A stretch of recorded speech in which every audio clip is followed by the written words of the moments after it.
Est-ce que jusque-là, c'est violé? Mais la CENI, en faisant pas en sorte que les jeunes électeurs de 18 ans puissent voter, la CENI violait la Constitution. Mais venez au dialogue, parlez-en. S'il vous plaît, le dialogue, c'est pas le dialogue qui est, comment dirais-je, institué dans notre Constitution comme l'organe devant veiller à l'enrôlement des jeunes. C'est la CENI, monsieur. Deuxièmement, lorsqu'on parle de financement, on veut nous amener dans une sorte de réunion où on va nous faire subir presque tous le fouet de la responsabilité financière de ce gouvernement. Non, ce gouvernement...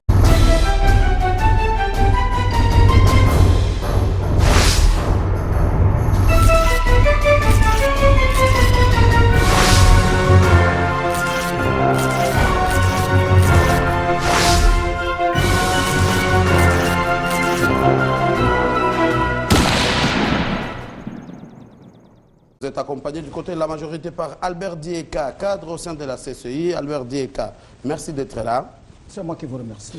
Zachary Kenda, vous êtes cadre au sein de l'UDPS, parti au sein de l'opposition. Merci d'avoir répondu à notre invitation. Bienvenue. Merci. Honorable Jolino Makelele, vous êtes porte-parole de l'UNC, député provincial, ville-province de Kinshasa. Merci d'être là. Merci pour voilà. Alors, on commence bien sûr avec ces sujets qui fait la une en République démocratique du Congo, les dialogues. Papi Tamba, j'aimerais commencer directement avec vous. Et cette question, c'est pour vous. Que va-t-on discuter dans ces dialogues?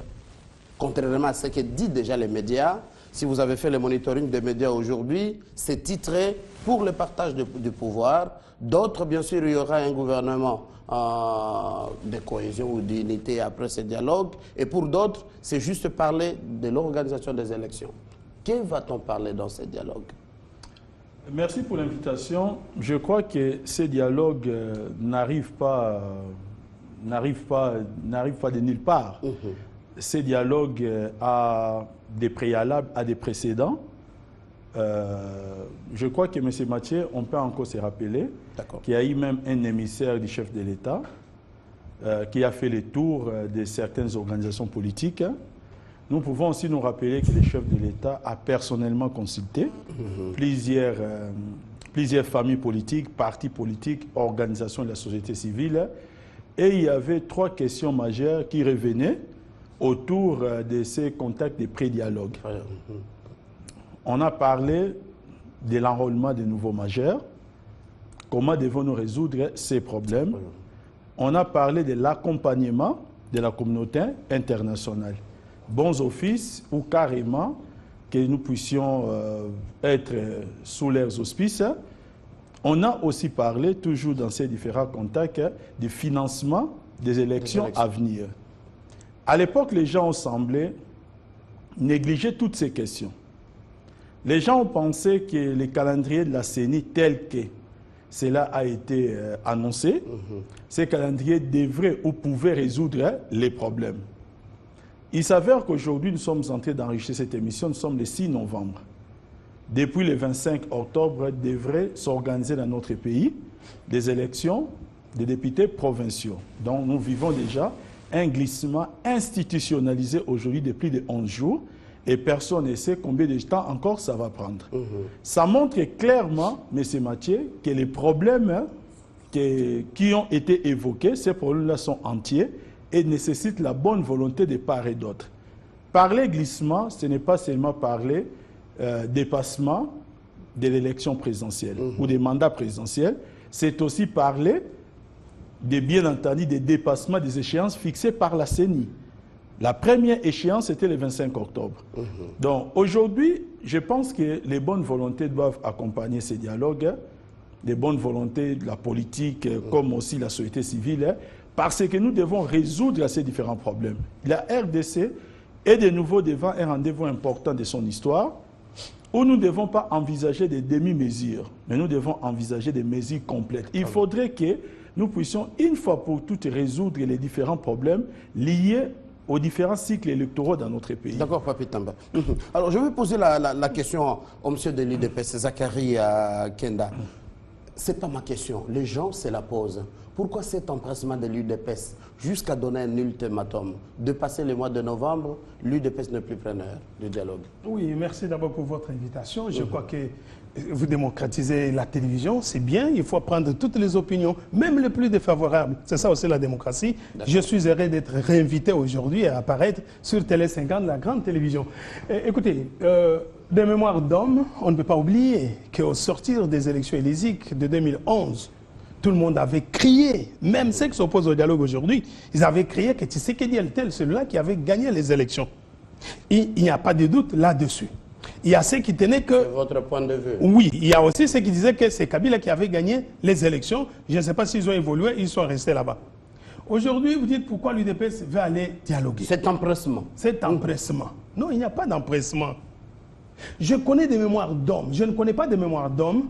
Dans un pays où les élections se tiennent régulièrement, de manière intervalle, qu'il y ait encore les dialogues, qu'on puisse parler qu'il n'y a pas de l'argent, que les gens qu'on passe pression sur les gens de signer pour démissionner, et qu'il y ait beaucoup de pièges pour faire capoter la régularité du processus. Je ne connais pas de mémoire d'homme, aucun pays au monde. Mais c'est dommage chez nous, 2 fois aux élections, la 3e fois, on fait beaucoup de manigances, beaucoup de pièges pour démontrer qu'il n'y a pas l'argent et qu'il n'y aura pas des élections. Vous parlez de la démission de Pungwe ou de Malumalu comme une manigance de la majorité? Le peuple qui vous a donné la question connaît de qui je parle. Et à ce moment-là, qu'on cherche le dialogue aujourd'hui, le pouvoir accepte le dialogue, l'UDPS l'amène au dialogue pour démontrer qu'il y a eu effectivement le pouvoir et qu'il y a eu effectivement le problème en 2011. Malheureusement, dans notre pays, il n'y a pas des hommes qui se distinguent comme des hommes d'État, capables de dire, nous reconnaissons aujourd'hui qu'effectivement en 2011, les élections avaient créé des problèmes qui avaient paralysé la République et qui a créé des crises politiques. Ça, c'est voilà cette crise politique. Maintenant, ce qui est d'actualité, l'UDPS au dialogue, vous venez faire quoi? Oui, vous venez pourquoi? Mais c'est que je suis en train d'expliquer pourquoi l'UDPS aujourd'hui c'est au dialogue. C'est pour montrer à la face du monde que ces élections-là étaient chaotiques. Il y a eu une crise politique au pays. Mais là, on risque de ne pas avancer. Non, vous allez passer du temps en train de dire. Il est en fin mandat, d'ailleurs, 1 année et quelques mois. Pourquoi reparler de ça au lieu même s'il restait un jour, l'opinion se souviendra qu'il y a un problème. Parce que là, quand il n'y a pas de problème, tout se roule bien. Ça va faire avancer les pays? Vous le pensez? Non, ça ne va pas faire avancer les pays. Vous me demandez pourquoi l'UDPS s'apprête pour le dialogue. Je voudrais vous montrer que l'UDPS va au dialogue tout simplement pour montrer à l'opinion qu'il y a eu des problèmes que la majorité cachait. Zachary Ken, je vous repose la même question, mais autrement. Il n'y a pas les moyens de mobiliser les finances pour organiser les élections. Problème d'un calendrier consensuel. Quel est le point de vue de l'UDPS? Non, c'est ce que je dis. Je ne sais pas si... Faites un effort de me comprendre. Je vous pose la question. Quel est le point de vue de l'UDPS? J'ai dit ceci. Aujourd'hui, c'est une preuve de 3 x 3 égale à 9. 9 avec 9 égale, le résultat est correct. Qu'il y a eu des problèmes. Il y a eu une crise politique. Voilà la crise qui amène l'UDPS au dialogue pour négocier. Il n'y a pas de crise, on ne pourrait pas venir, puisqu'en 2006, il n'y avait pas de crise. En 2006, il n'y avait pas de président qui avait prêté serment. En 2006, il n'y avait pas de dialogue. Aujourd'hui, il y a dialogue, puisqu'aujourd'hui, on reconnaît que la majorité ait la capacité, la vérité, la force en face de reconnaître qu'il y a eu des problèmes. La République n'a pas marché comme on s'entendait. Voilà pourquoi nous venons au dialogue. Et l'UDPS vient au dialogue, puisque nous ne devons pas en être ainsi chaque jour, où les élections nous fassent frôler la catastrophe. Les élections nous fassent frôler la guerre Là, civile. vous avez raison, d'accord. Alors, voilà pourquoi nous venons au dialogue, de telle manière que nous puissions aujourd'hui banaliser plus que jamais, que cela ne se répète pas ce qui s'est répété en 2011, et que désormais, on puisse sortir quand même un pays et qu'on fasse que le Congo, il y a quand même des professeurs d'université, il y a des intellectuels au pays qui peuvent s'entendre et qui peuvent s'entendre leurs sentiments personnels. Jolino Makelele, vous êtes de l'opposition, c'est l'UDPS qui vient de parler. Allez-vous participer au dialogue? C'est d'ici là. On vous dit que nous n'avons pas l'habitude de changer de position selon l'ère du temps. Nous, à l'UNC, nous sommes constants.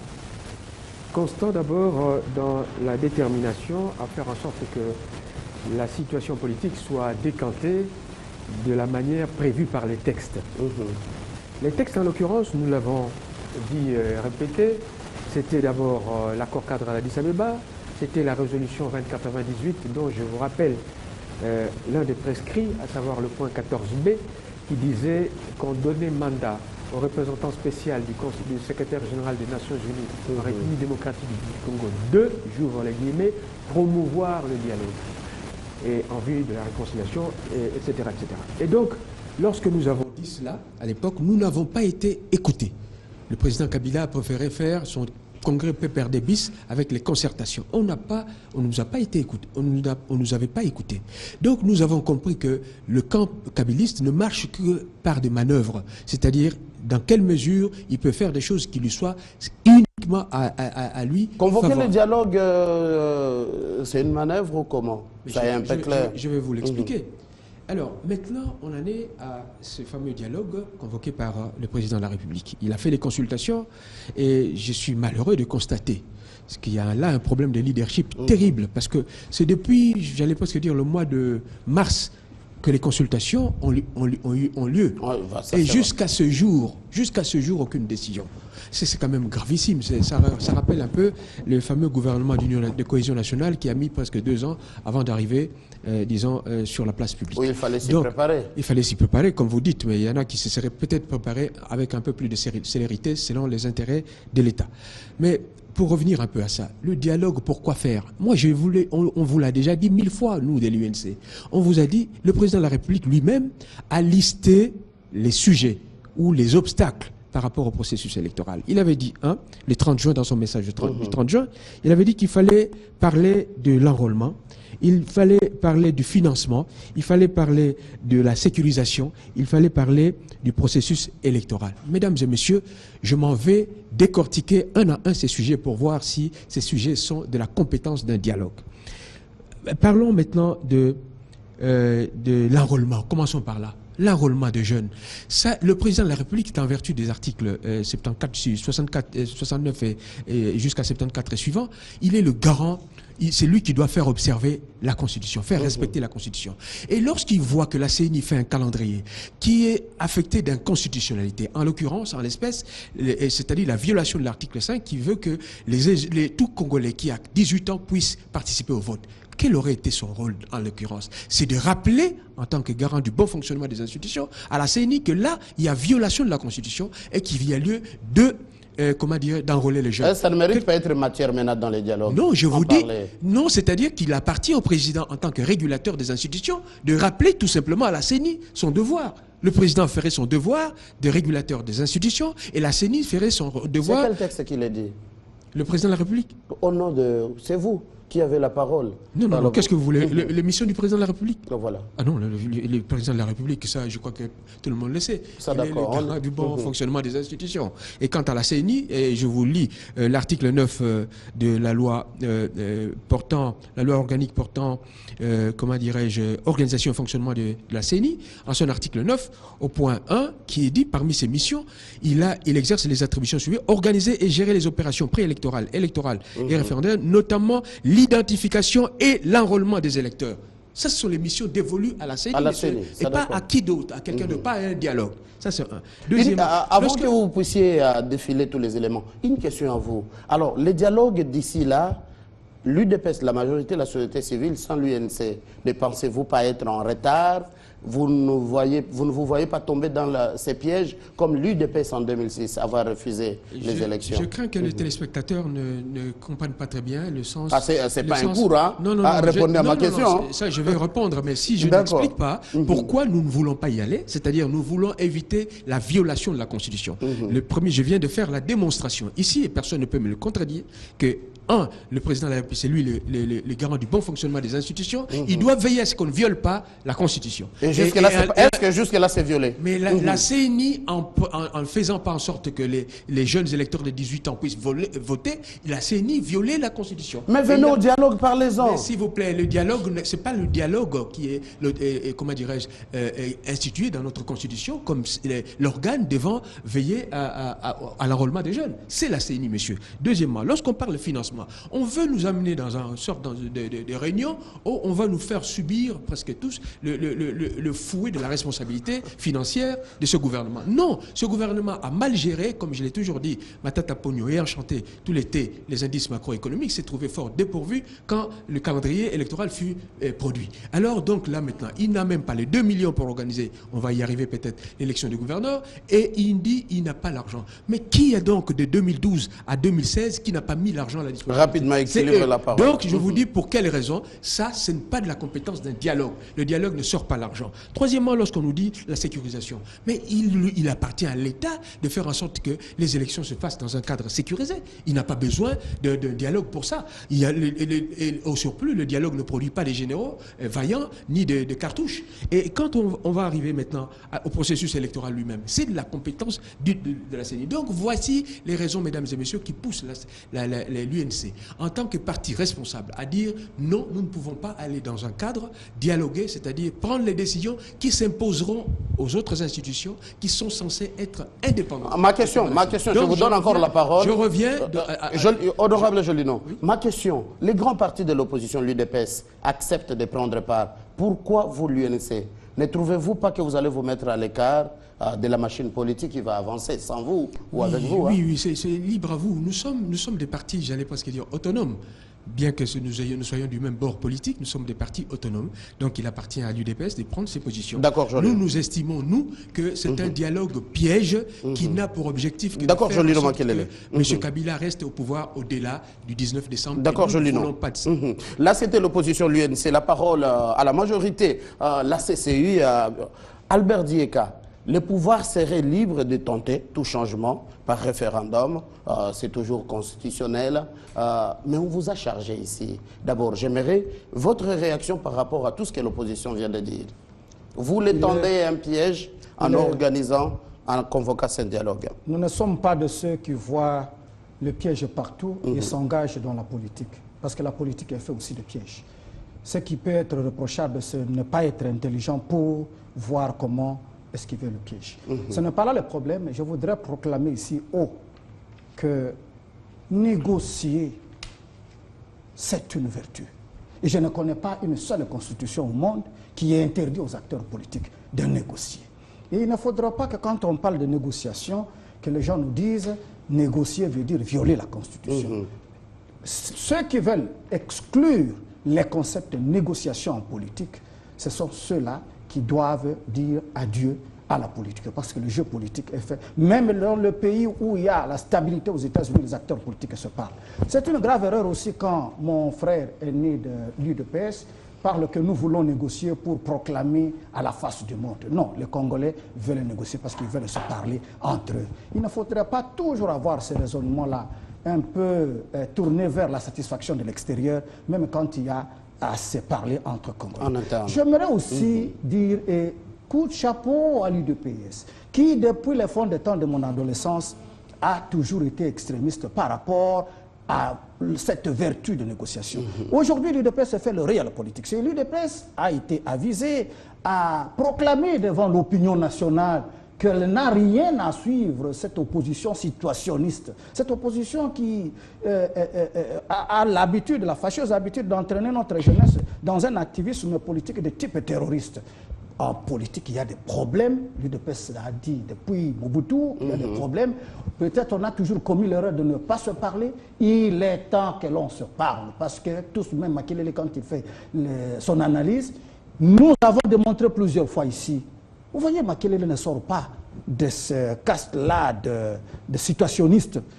Quand il compte de 2012 jusqu'en 2015, Makelele ne se rappelle pas les étapes de transformation de notre société, comme nous avons eu à le démontrer avec les grands travaux de révolution de la modernité. Nous avons dit que nous sortions de guerre, nous avons dit que nous n'avions pas des économies à consolider pour l'organisation des élections. Et les élections, pour que ça cesse d'être contesté, qu'est-ce qu'il faut?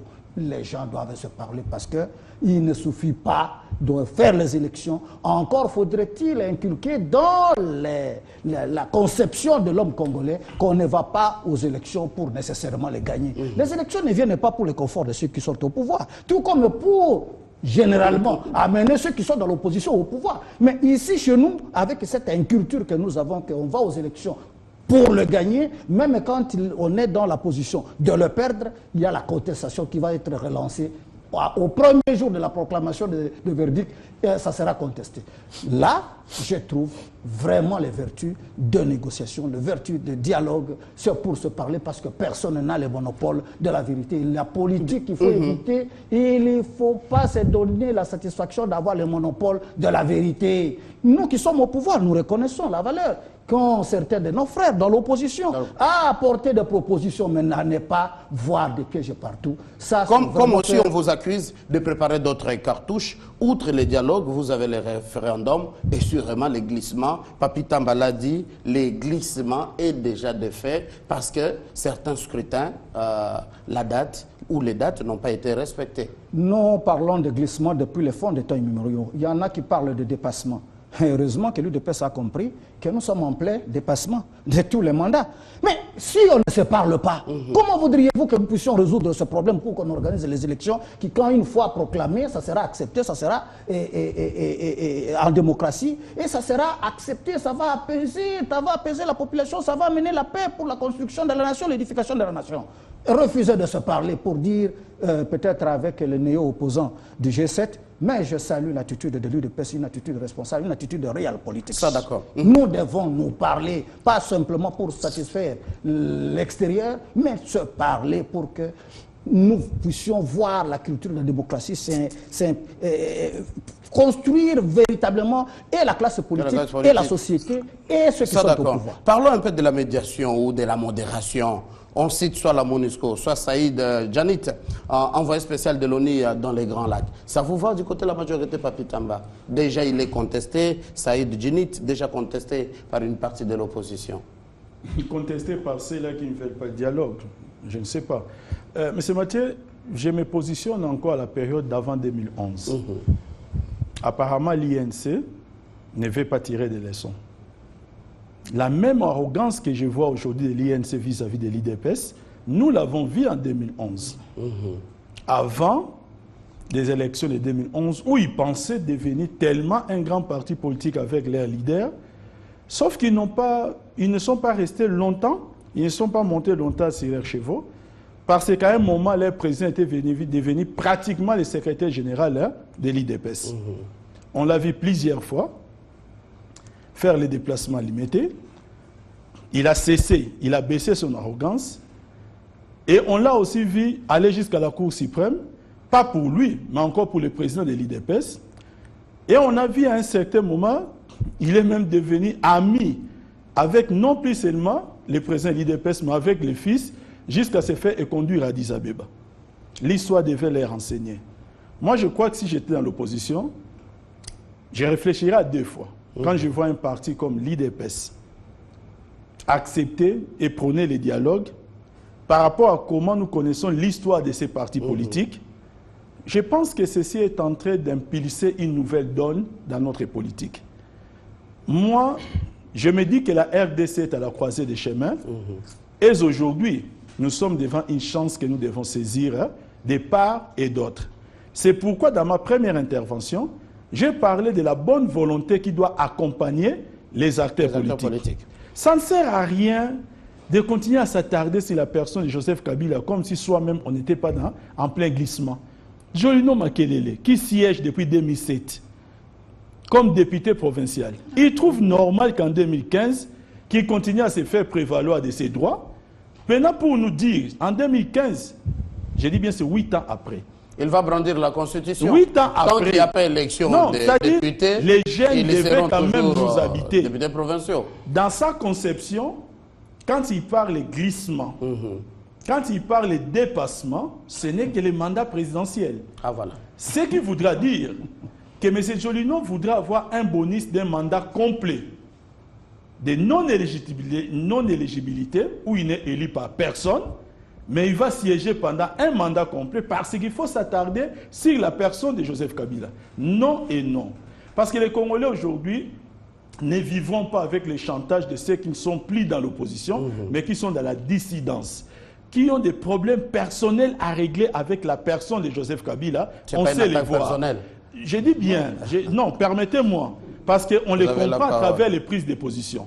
Moi, je vous dis que aujourd'hui, et j'en appelle peut-être à la base de l'INC, qui n'a pas la même histoire peut-être avec les présidents ou quelques cadres, qui ne sont pas dans la dissidence, qui ne sont que dans la politique, c'est de leur dire qu'ils peuvent impulser, peut-être aussi leurs autorités, pour qu'ils comprennent ces rendez-vous. Parce qu'après tout, je ne voudrais pas les revoir demain, redevenir encore humble. Vous savez, c'était le président de l'IDPS.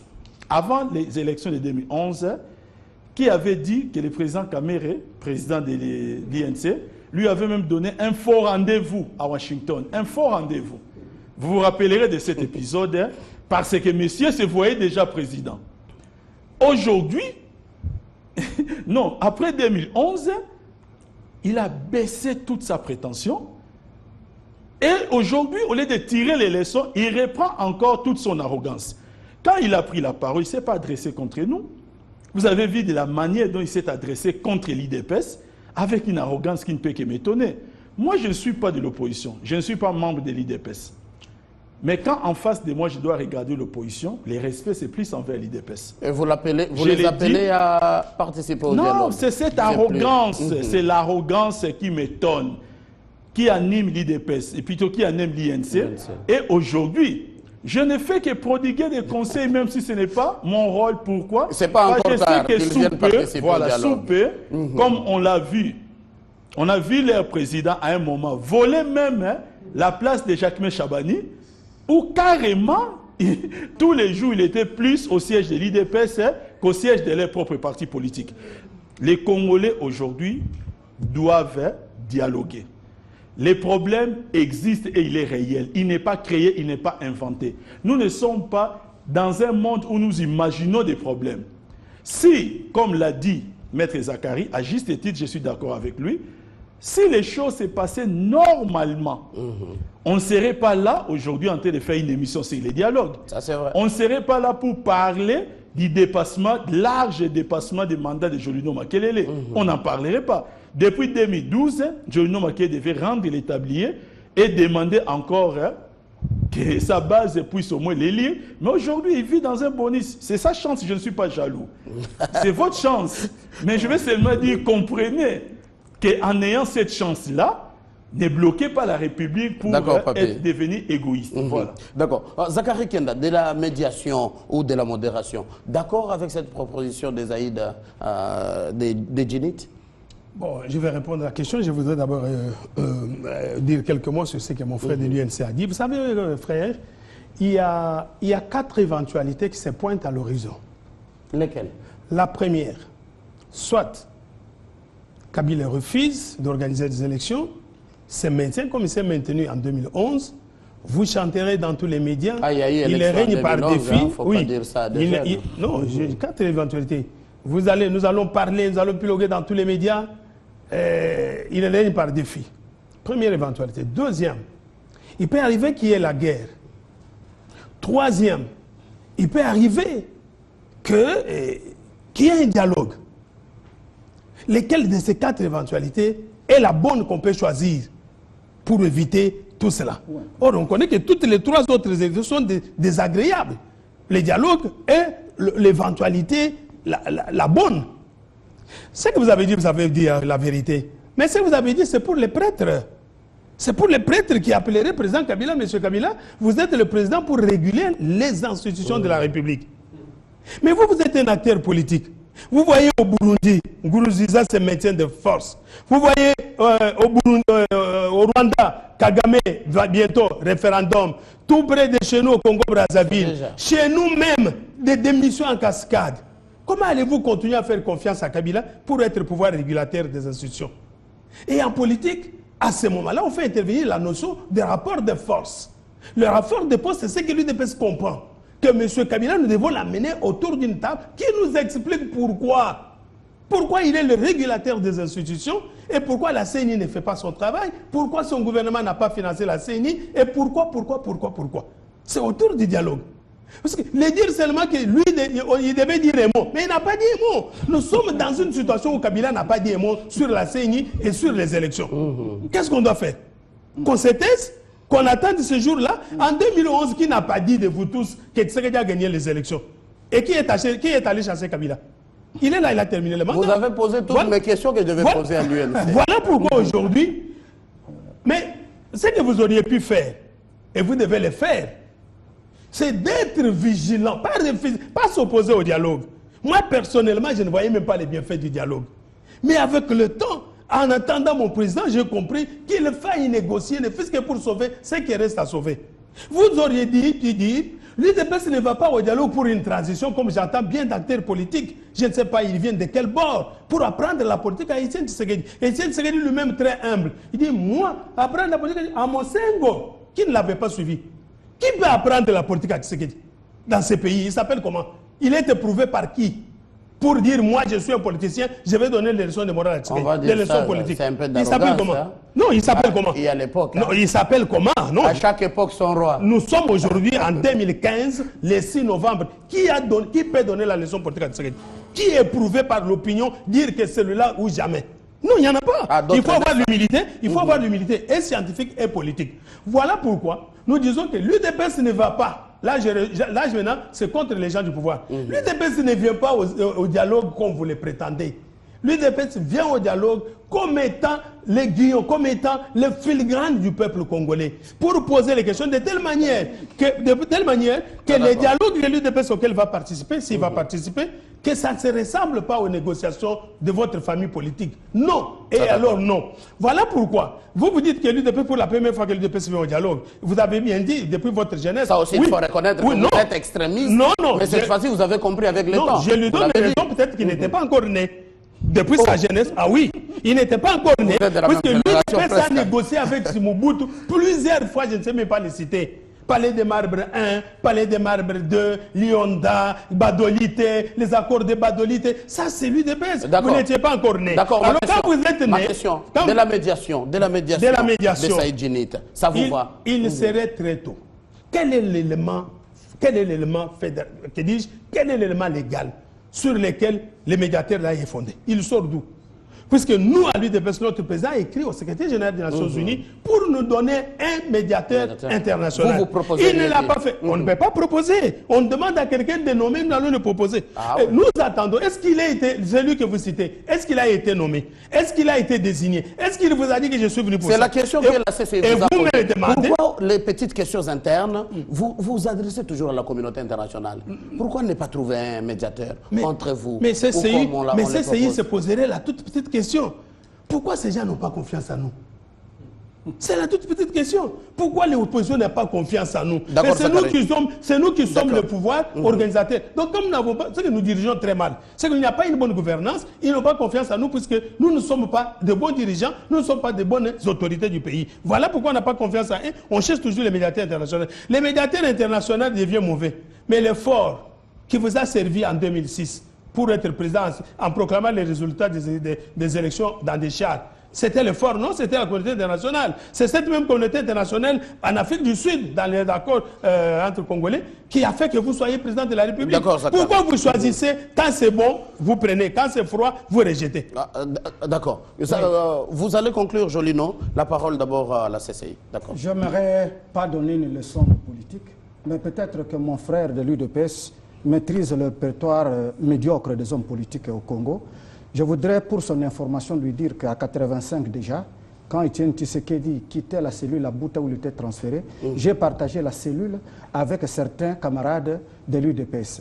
C'est pour vous dire que je ne suis pas né de la dernière pluie. Mon nom brille en politique congolaise comme une étoile, surtout dans les rangs du MNC Lumumba, depuis le fond de la clandestinité. J'aimerais vous informer pour cela. Et je ne dis pas que la communauté internationale est mauvaise. J'ai dit, mais alors, nous sommes dans une situation d'éternel enfant. Éternel enfant. Et il a parlé d'intellectuels congolais, de doctorants, de ceci. En Afrique du Sud, on a trouvé des Desmond Tutu. Pourquoi sommes-nous dans une situation toujours d'infantile? Pourquoi nous ne pouvons pas trouver parmi nous... même pour un médiateur. Même pour un médiateur. C'est ça l'étonnement. Moi, comme nationaliste de type Lumumba, je me dis, alors, à quoi aura-t-il servi tous ces cartons de diplômes et de thèses? Cela, je ne dis pas que la communauté internationale... Ou le manque de confiance entre vous. Non, l'opposition ne croit pas à la majorité, vice-versa. Et alors, en quoi on peut aimer le pays et ne pas aimer les occupants de ce pays? C'est ça aussi la question que la Convention des Congolais Unis se pose. Sincèrement, heureusement que mon frère cite certains concepts dont lui-même n'intègre pas. Il parle de garant. Et il reconnaît cette qualité-là de garant à Kabila. Et il parle de régulateur. Et il reconnaît, il dit c'est lui le régulateur. Mais quand il faut tirer les conséquences, non, la focalisation c'est sur Kabila qui doit partir et pas lui. Papi Tamba l'a démontré. Ceux savent vouloir une chose et son contraire à la fois. Sincèrement, par rapport à ce point de dialogue, c'est une vertu démocratique. On ne peut pas vouloir la démocratie et détruire les piliers sur lesquels la démocratie doit venir se greffer.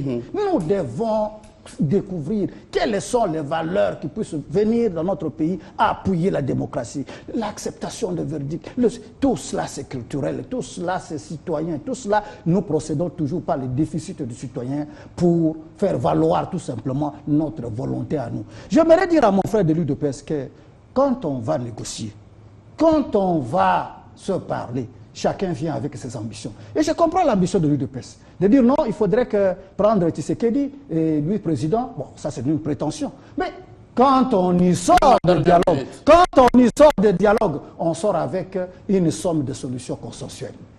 Le plus important, c'est qu'on aura accepté le dialogue. Les prétentions de l'UDPS, les prétentions de l'UNC, les prétentions de quoi que le groupe ou bien d'autres situationnistes ou bien d'autres néo-opposants, ce n'est pas ça qui compte pour nous. Ce qui compte plus, d'abord le dialogue. Se dialoguer. L'UNC, mieux vaut tard que jamais. C'est peut-être la conclusion de tout ce que les autres vous adressent comme message. Oui, j'ai entendu des choses qui m'ont fait sourire. J'ai entendu notamment les envolées dithyrambiques de notre ami Papi Tamba, qui a retrouvé son élément, à savoir Vital Kamerhe. Et lui, il est intarissable quand il s'agit de parler. Il est leur camarade, il est intarissable quand il s'agit de parler de... Pardon ? Vous avez découvert Kamerhe après. Quand vous avez parlé, il ne vous a pas interrompu. Ah, d'accord. Heureusement que vous connaissez les bonnes manières. Mais je dois vous rappeler aussi que vous avez découvert peut-être le président Kabila après d'autres. Laissez-moi vous dire sur deux, trois choses, mon étonnement. D'abord, quand vous parlez du dépassement du processus électoral pour les députés provinciaux, à Konepa a demandé, s'il vous plaît. Mais qui donc a empêché l'organisation des élections provinciales en 2012? C'est encore l'UNC? C'est vous qui êtes au pouvoir. Vous n'avez pas voulu de ça. Voilà, c'est simple comme bonjour. Alors après, ne vous étonnez pas des conséquences. Par ailleurs, quand vous parlez de glissement, mais il faut quand même dire une chose, si les députés provinciaux restent là jusqu'à ce jour, c'est parce que vous n'avez pas voulu organiser les élections. Mais par contre, pour le président de la République, la Constitution donne injonction à la CENI de les organiser en disant les 90 jours précédant la fin de son mandat. Donc c'est une précision qu'il fallait donner. En ce qui concerne notre incitation à la jeunesse pour un activisme de type terroriste, s'il vous plaît. Ça, il faut reconnaître. Mais écoutez... Parce que vous, au lieu de dialoguer, vous dites toujours la rue. Est-ce que vous assumez cette expression-là? Vous pensez que les jeunes gens à qui on a promis des bourses d'études, les jeunes gens qui savent qu'ils vont sortir de l'université sans emploi, vous pensez qu'ils sont désespérés? Alors vous voulez peut-être qu'ils aient quelle attitude? Vous avez trouvé vous-même l'expression, elle n'est pas la mienne. Alors en ce qui concerne la justification, ah non, on a eu à faire des grands travaux, la guerre, mon Dieu. Mais si vous n'êtes pas en mesure de postuler comme président de la République, arrêtez. Parce que ce n'est pas une promenade de santé, monsieur. Il faut trouver des obstacles. Et justement, on vous choisit parce qu'on sait que vous êtes l'homme qui pourrait trouver des solutions. Alors, si vous commencez à vous dire, non, moi, je ne sais pas organiser les élections parce que je trouve qu'il y a des travaux que je dois faire ici, ou bien il y a une guerre par-ci, par-là, ce que vous n'avez pas été fait pour la fonction.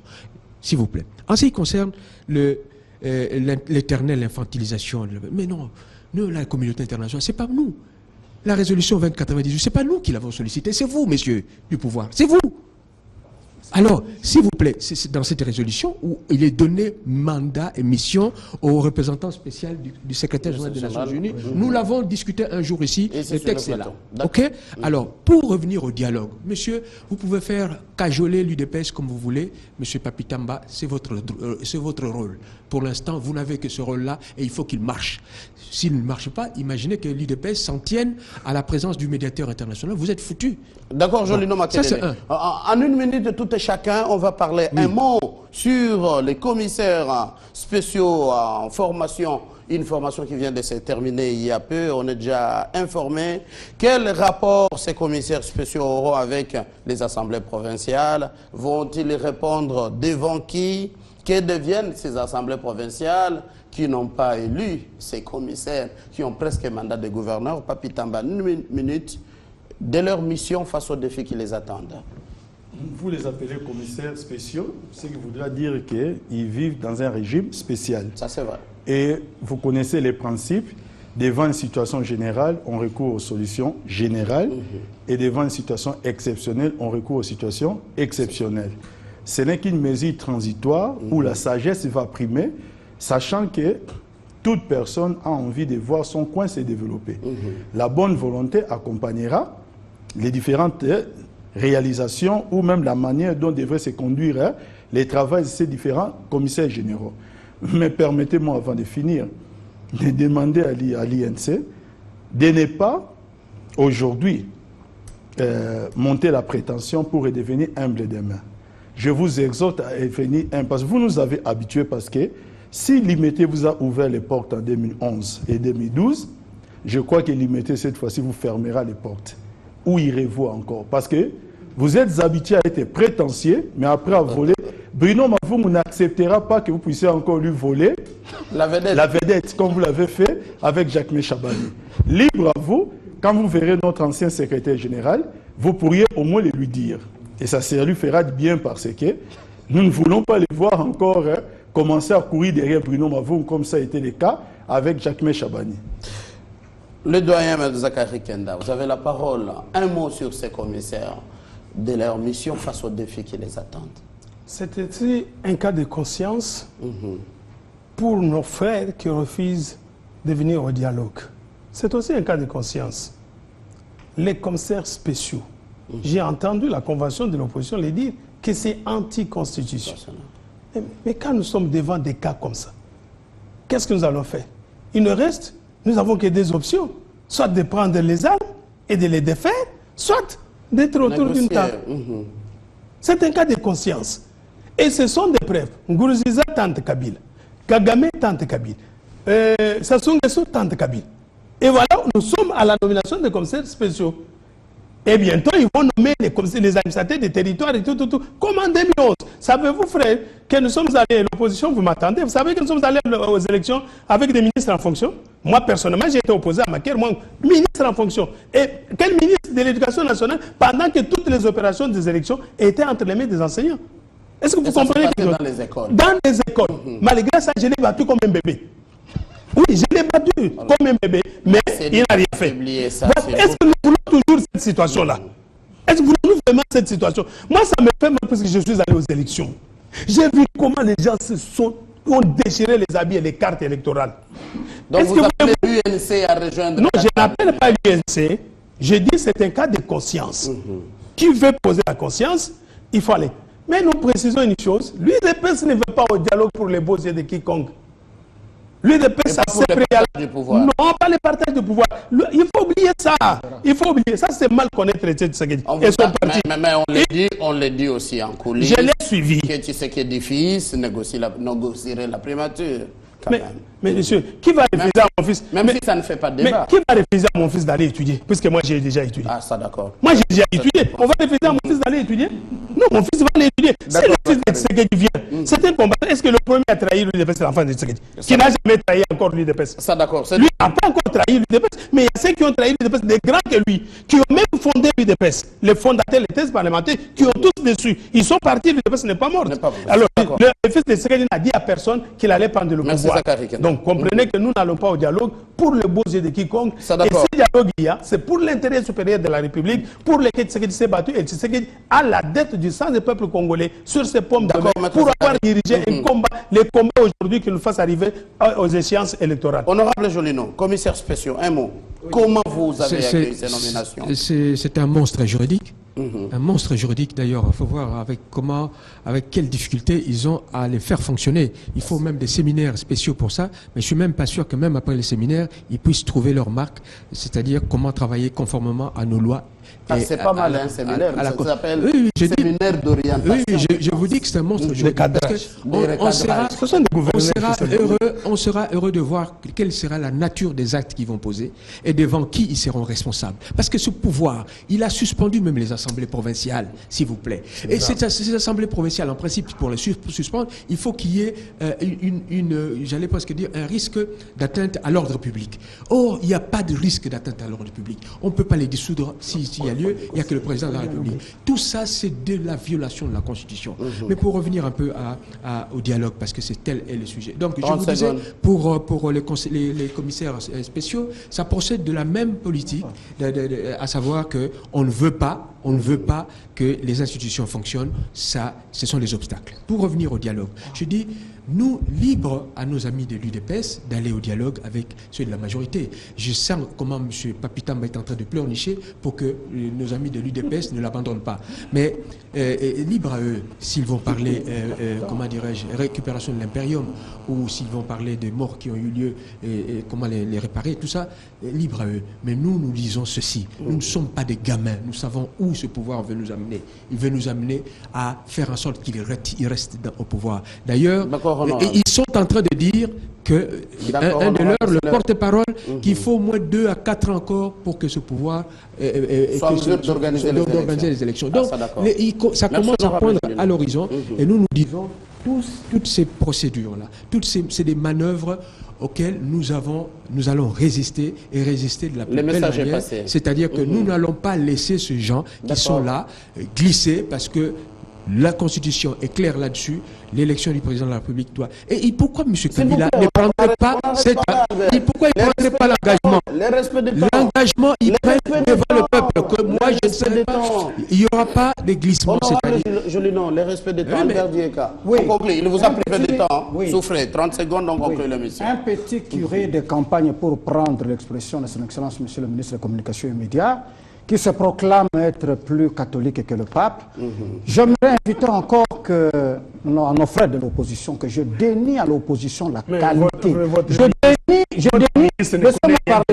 Il n'est pas défini la Cour constitutionnelle qui n'a pas de notion. Je dis ceci, la Cour constitutionnelle est le pape. Lui n'a pas de notion. La Cour constitutionnelle est le pape. Je parle pas. Il ne peut pas donner des leçons. Vous n'avez pas qualité. C'est une mauvaise leçon. Vous n'avez pas qualité de dire quelque chose. Si vous trouvez quelque chose anticonstitutionnel, les papes peuvent les vous voyez, c'est démocratie. Est-ce que c'est démocratie? J'ai conclu en disant, si vous trouvez qu'il y a quelque chose d'inconstitutionnel, pour être vraiment républicain, il faut vous adresser à la Cour constitutionnelle qui a mis en place de la constitutionnalité. Merci Albert Dieka. C'est